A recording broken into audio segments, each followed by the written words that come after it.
bonjour les amis et bienvenue, j'espère que vous allez bien. Alors aujourd'hui, le sujet de cette vidéo, ce sera un petit teintage de feu arrière de ma 508. Je t'explique tout dans un instant, mais avant ça, abonne-toi et like. Et puis c'est parti, explication, application et puis on verra le résultat à la fin sur la voiture. Allez go. Alors les amis, avant que vous me mettiez un sale commentaire sur cette chaîne-là, comme quoi je gâche la voiture ou un autre truc, je t'explique vite fait pourquoi je le fais. La première raison, c'est tout simplement parce que il y a deux finitions sur la 508. La plus bas de gamme, comme la mienne, elle a ces feux-là, d'accord? Et la plus haute gamme, celle qui a des crocs devant en plus en LED, elle a des rampes de feu noires. Bon, je suis d'accord avec toi que quand tout est allumé, ça n'a rien à voir. Il y a des plus jolis LED sur les autres que sur ceux-là. Si c'est éteint, quand tu roules normal, tu vois, ça fait vraiment un joli bandeau noir. Et en plus de ça, moi, les miens, ils ont vraiment une sale trogne. Regarde, tu te rappelles à l'achat de la voiture, il y a un an, je te disais que le mec, il roulait dans les bois. De plus près, je ne sais pas avec les néons si ça va se voir, tu vois, ils sont super micro-rayés sur les côtés, mais vraiment micro-rayés. J'ai essayé de l'illustrer. Mais il n'y a rien à faire, tu vois, ça revient. Il aurait fallu les derniers avec du vernis transparent. Alors attends, les micro-rayures, c'est rien par rapport à ceux qui sont sur l'haillon. Je te montre le pire. Tu te souviens le clac, ou plutôt le bruit que ça a fait quand j'avais réparé le haillon dans une des vidéos sur cette bagnole-là? On a entendu un paf, en fait, à un moment donné, quand il y avait le radiant. En fait, c'était le feu. J'avais juste un petit pet sur le bord ici. Ça s'est fissuré. Donc, j'ai mis un tout petit peu de glu pour voir. Je vais la poncer tout à l'heure à la cale. Pourquoi? Tout simplement parce que je pense qu'une fois que tout sera verni et une fois que tout va se poser sur le plastique, j'aurai quand même une petite sortie de fissure, tu vois, sur le noir. Et là, ça va faire dégueulasse. J'espère que là, j'ai tout comblé. On vérifiera ça tout à l'heure. Théoriquement, ça devrait fonctionner.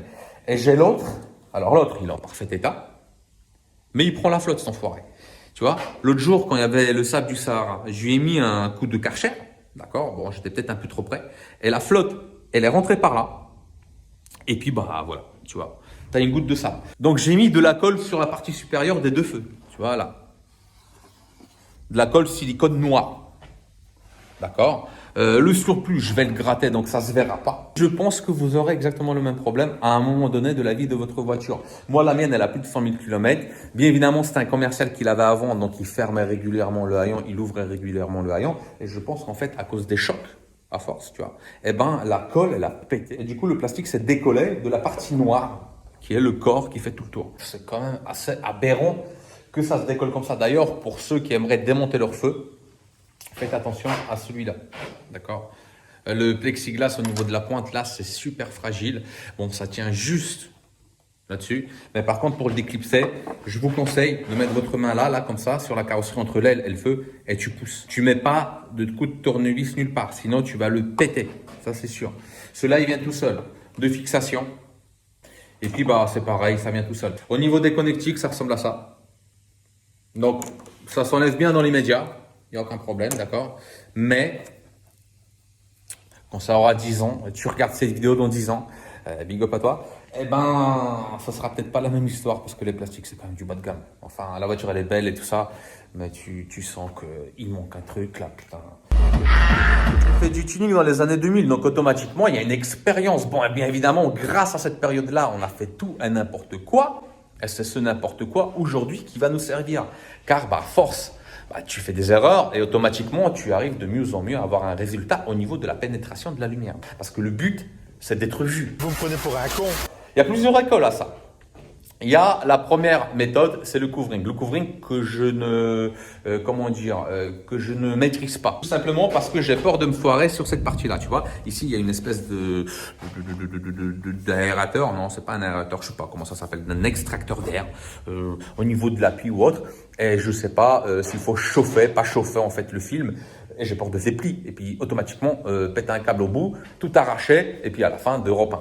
Donc ça, je le fais pas. Mais les mecs qui le font, d'ailleurs sur ces feux-là, respect, réellement respect. Deuxième méthode, aérosol.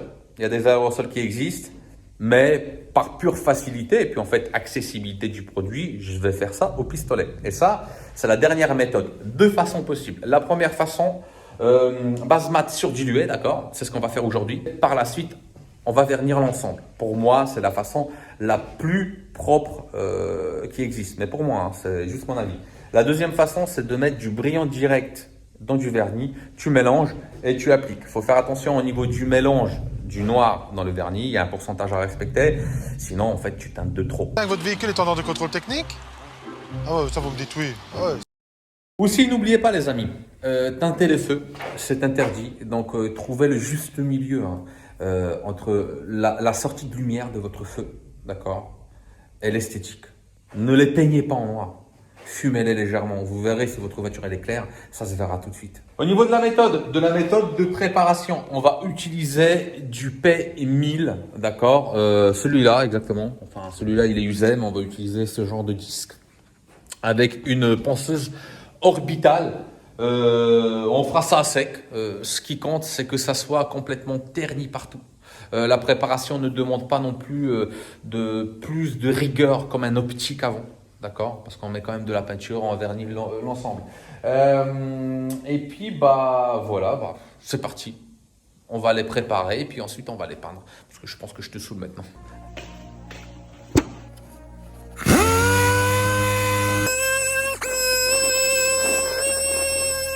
Celui-là d'abord, on va lui mettre un petit coup de 600, tu vois, à la cale, pour raser la colle. Voilà, tu vois, il y a l'étoile.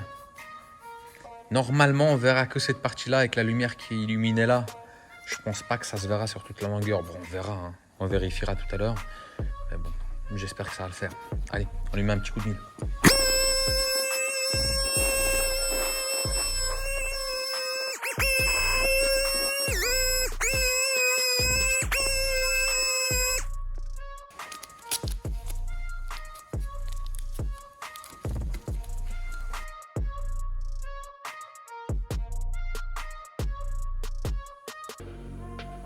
Je vais leur mettre encore un petit coup de scotch brite vraiment sur les bords, tu vois, parce que j'ai l'impression que ça brille un tout petit peu.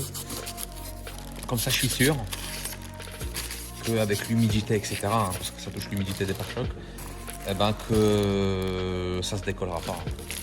Parce que surtout, c'est ça le principal, c'est que ça tienne à long terme.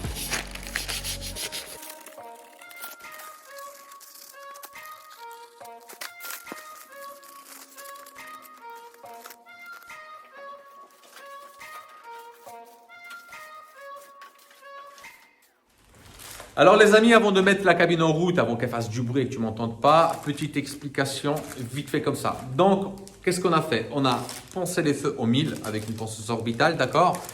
On les a cachés, on les a dégraissés, on les a dépoussiérés avec le tampon. Tu as remarqué qu'à un moment donné, j'ai caché aussi les connectiques, très très important pour éviter tous les problèmes électriques sur du multiplexage. Les voitures traditionnelles, c'est pareil.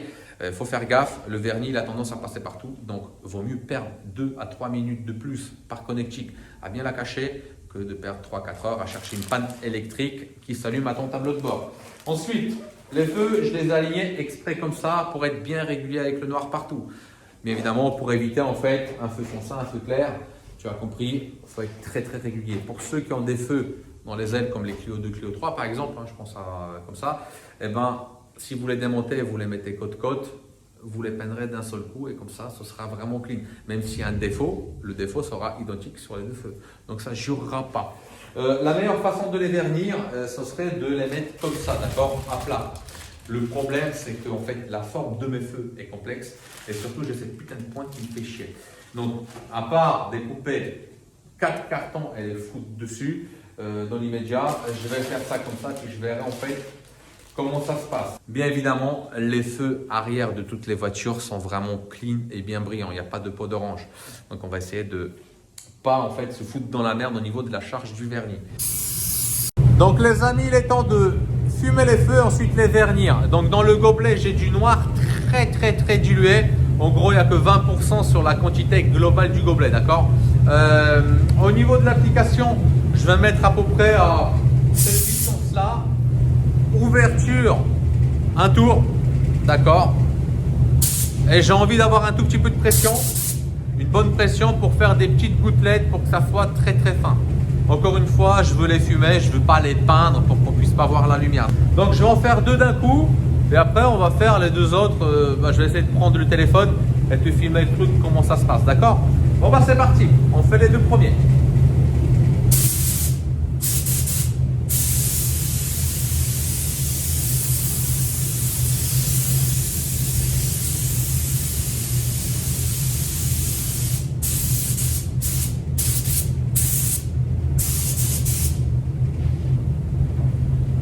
vois, ça les a quand même pas trop mal fumés, mais en vrai, quand ça va sécher, ça va se dissiper. Peut-être en 2 couches, ça va être bon. Si je le sens pas, j'en mets encore une petite, d'accord? De toute façon, quoi qu'il en soit, on vérifiera ça tous les deux tout à l'heure, quand je les montrerai avec la lumière de la bagnole et tout le bordel. Il n'y aura pas de triche, d'accord? Donc les 2 autres, je vais te prendre avec moi, et puis bah, tu vas voir comment ça se passe. Ton point de repère, ce sera ma fissure, au niveau de la teinte, d'accord?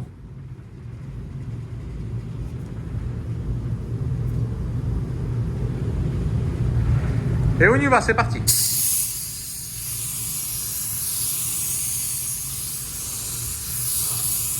Hop, et on retourne vers le haut.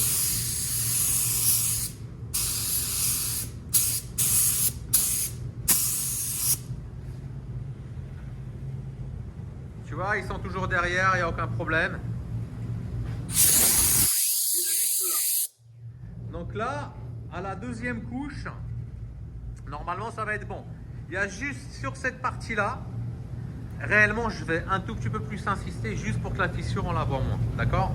Donc je vais faire les 2 angles des 2 feux à peu près de la même manière, pour être le plus régulier possible. C'est un tout petit peu d'air pour sécher la base. Tu verras dans mes traits.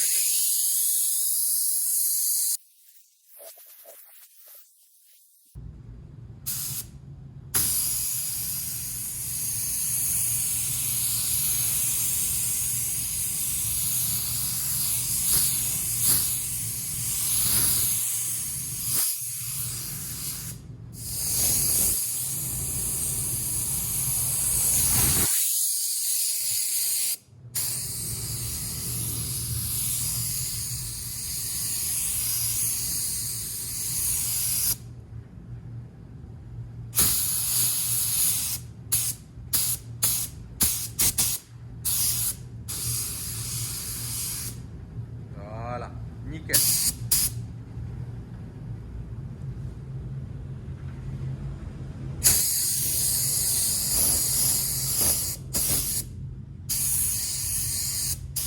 Un petit coup sur les pointes.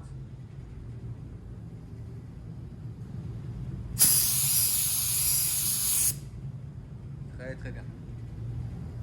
Puis on va faire les intérieurs. Donc je vais les écarter.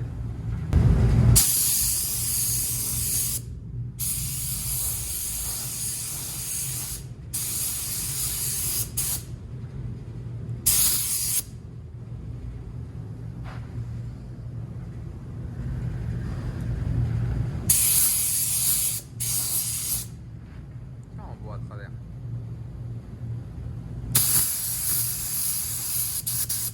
Voilà. Sans pas être verni.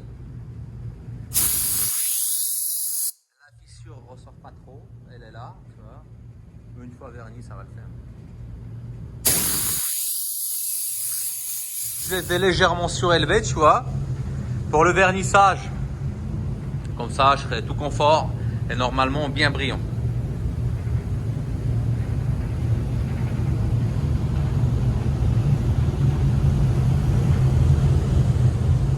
Alors maintenant, vernissage. On est à 150 grammes de LexiClear. Et puis bah, on va mettre une petite couche bien fine. Et puis ensuite, on va mettre une couche un petit peu plus chargée pour que ça brille bien. Allez, c'est parti.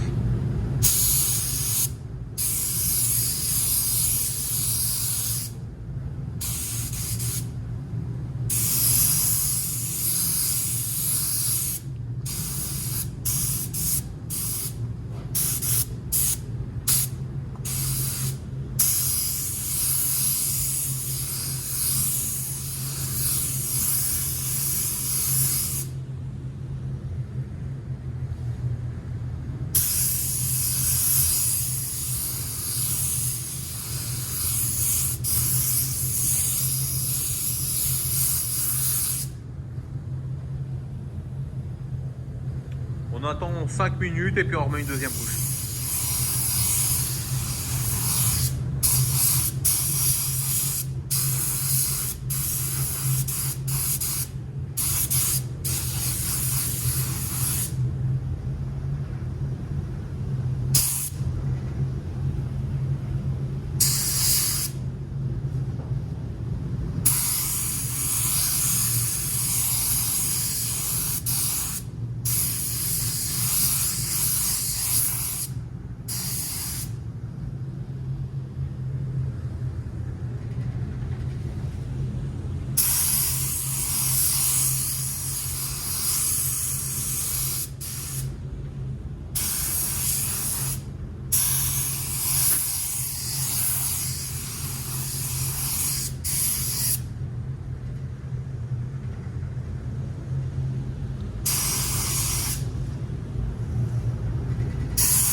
bah voilà. Allez, 15 minutes de chauffe et puis bah, on verra ce que ça donne après. Au niveau du brillant, ou plutôt au niveau de la pénétration extérieure de la lumière, bah, tu peux voir, enfin il y a du reflet, mais on voit quand même l'intérieur du feu. Ça c'est discret en fait. Donc je trouve que la mission elle est réussie. Je ne les montrerai pas ce soir sur la voiture parce qu'il est déjà 21 h. Je le ferai demain tout simplement parce que bah, je pense que les gens qui verront les lumières de nuit me diront ouais mais en plein jour on ne sait pas ce que ça donne. Donc bah, je les montre demain et puis demain en fait je vous les mettrai en route et vous verrez vous-même le résultat du travail.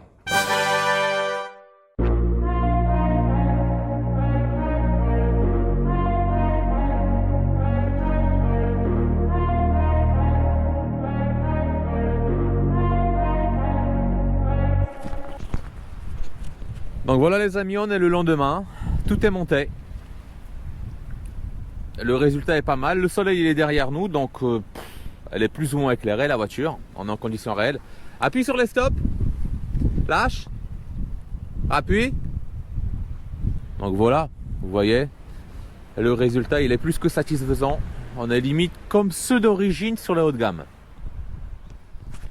Voilà les amis, il est temps de finir cette vidéo. J'ai pris énormément de plaisir à vous la faire et vous partager 2-3 petites astuces. Si vous avez d'autres questions, n'hésitez pas à me les poser sur YouTube, Instagram, Facebook ou les autres supports. Je suis partout. Vous marquez Christian Goodman et vous verrez, ça s'affiche tout de suite sur Google.